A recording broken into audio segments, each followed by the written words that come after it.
હવે આપ બનાસકાંઠા જિલ્લાનો સમાચાર પત્ર સાંભળશો. લેખક સૌજી ચૌધરી.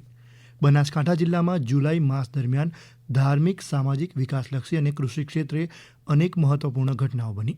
ગુરુ પૂર્ણિમા, અષાઢી બીજની રથયાત્રાઓ, વરસાદી સ્થિતિ, આરોગ્ય, પર્યાવરણ, શિક્ષણ અને વહીવટી ક્ષેત્રે જિલ્લાના વિકાસને વેગ આપતી વિવિધ પ્રવૃત્તિઓ ચર્ચામાં રહી છે. જિલ્લામાં ગુરુ પૂર્ણિમાના પાવન અવસરે ધાર્મિક આસ્થા અને ભક્તિનો અનોખો માહોલ જોવા મળ્યો. શક્તિપીઠ અંબાજી મંદિર સહિત વિવિધ મંદિરો અને આશ્રમોમાં ગુરુવંદના, ગુરુપૂજન, સત્સંગ, ભજન કીર્તન અને વિશેષ ધાર્મિક કાર્યક્રમ યોજાયા. અંબાજી મંદિરમાં મોટી સંખ્યામાં ભક્તોએ માતાજીના દર્શન કરી આશીર્વાદ મેળવ્યા હતા, જ્યારે મુખ્ય પૂજારી અને ભટ્ટજી મહારાજનું અનુયાયીઓ દ્વારા વિધિવત પૂજન કરાયું.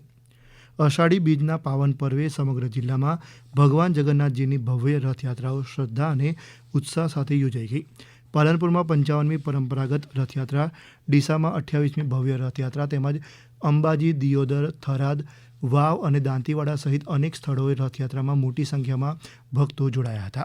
રાજ્યમંત્રી પ્રવીણ માળીએ ડીસાની રથયાત્રાને પ્રસ્થાન કરાવી રાજ્ય અને દેશની સુખ સમૃદ્ધિ માટે પ્રાર્થના કરી હતી. જિલ્લામાં છેલ્લા કેટલાક દિવસોથી વરસાદી માહોલ યથાવત રહ્યો છે. બંગાળની ખાડીમાં સર્જાયેલી સિસ્ટમના પ્રભાવથી જિલ્લામાં હળવાથી ભારે વરસાદ નોંધાયો. બનાસકાંઠામાં અંદાજે 227 મિલીમીટર અને વાવ-થરા જિલ્લામાં 305 મિલીમીટર જેટલો વરસાદ નોંધાયો છે. જ્યારે દિયોદર અને ભાભર તાલુકામાં સૌથી વધુ વરસાદ નોંધાતા કેટલાક નીચાણવાળા વિસ્તારોમાં પાણી ભરાવાની સ્થિતિ સર્જાઈ હતી. ત્યારબાદ સ્થાનિક તંત્ર દ્વારા પાણીના નિકાલની કામગીરી હાથ ધરાઈ. બીજી તરફ વરસાદથી ખેડૂતોમાં ખુશીનો માહોલ જોવા મળ્યો. જોકે કેટલાક વિસ્તારોમાં હજુ પણ વરસાદની જરૂરિયાત અનુભવાઈ રહી છે. ખેડૂતો દ્વારા મગફળી, તલ, જુવાર અને બાજરી જેવા ખરીફ પાકનું વાવેતર કરાયું છે. કૃષિ નિષ્ણાતોના જણાવ્યા મુજબ આગામી દિવસોમાં સારો વરસાદ થાય તો તૈયાર પાકને જીવનદાન મળશે અને બાકી રહેલા વિસ્તારોમાં પણ વાવેતર પૂર્ણ થઈ શકશે. આરોગ્ય ક્ષેત્રે બનાસકાંઠા માટે મહત્વનો નિર્ણય રૂપ બની રહે તેવા મેડીવંતા આરોગ્ય સંભાળ પરિસરનું ભૂમિપૂજન મુખ્યમંત્રી ભૂપેન્દ્ર પટેલના હસ્તે તેનીવાડા ખાતે કરાયું.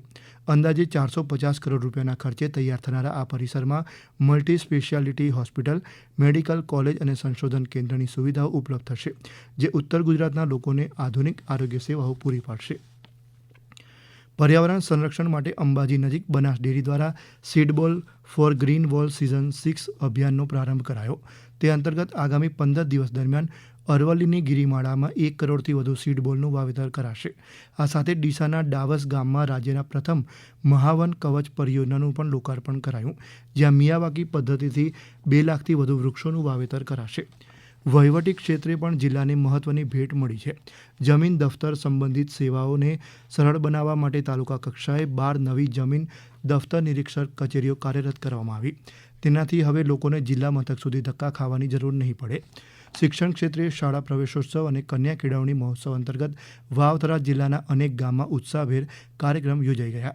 નવા વિદ્યાર્થીઓને શૈક્ષણિક સામગ્રી અર્પણ કરી તેમને શાળામાં આવકારવામાં આવ્યા હતા. આ સાથે સરદાર કૃષિનગર દાંતીવાડા કૃષિ વિશ્વવિદ્યાલયના નવા કુલપતિ તરીકે પ્રોફેસર રાજેશ્વર સિંહ ચંદેલે પદભાર સંભાળતા કૃષિ શિક્ષણ અને સંશોધન ક્ષેત્રે નવી દિશા મળવાની આશા વ્યક્ત કરવામાં આવી. ખાણ ખનીજ વિભાગે આ નાણાકીય વર્ષના પ્રથમ ત્રિમાસિક ગાળામાં નોંધપાત્ર મહેસૂલી વૃદ્ધિ નોંધાવી. ગેરકાયદેસર ખાણકામ સામે અસરકારક કામગીરીના પરિણામે વિભાગને 55 કરોડ 77 લાખ રૂપિયાની આવક થઈ છે, જે ગત વર્ષની સરખામણીએ નોંધપાત્ર વધારો દર્શાવે છે. હમણાં જ આપ બનાસકાંઠા જિલ્લાનો સમાચાર પત્ર સાંભળી રહ્યા હતા, જેના લેખક હતા સૌજી ચૌધરી. આ પ્રસારણ આકાશવાણીના અમદાવાદ, વડોદરા કેન્દ્ર પરથી કરવામાં આવ્યું.